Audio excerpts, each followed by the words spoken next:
आज आपण उपवासाचा ढोकळा बनवणार आहोत। यासाठी मिक्सरच्या भांड्यामध्ये 1 वाटी वरईचे तांदूळ, 2 चमचे साबुदाणे घालून रवाळ पावडर करून घ्यायची। या पावडरमध्ये 2 चमचे दही, 1 वाटी पाणी घालून छान मिक्स करून घ्यायचं आहे।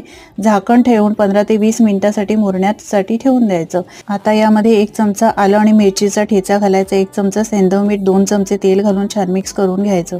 ज्या प्लेटमध्ये ढोकळा बनवणार आहोत त्याला तेल लावायचं आहे। बॅटरमध्ये इनो फ्रूट सॉल्ट घालायचं आहे आणि मिक्स करून घ्यायचं आणि मिक्स केलेलं मिश्रण हे प्लेटमध्ये घालून घ्यायचं। इथे आधीच कढई गरम करायला ठेवली होती, चाळणी ठेवली, त्यावर हे प्लेट ठेवून झाकण लावून 15 मिनिटं वाफवून घ्यायचं। त्यानंतर ढोकळा पूर्णपणे थंड करून नंतर याला कट करून घ्यायचं आहे। यावर थोडीशी मिरची पावडर स्प्रिंकल करायची, कोथिंबीर घालायची बारीक चिरलेली। यावर फोडणी घालण्यासाठी तेलात जिरं, कढीपत्ता आणि मिरच्या घालायच्या। चुरचुरीत फोडणी या ढोकळ्यावर घालायची आहे।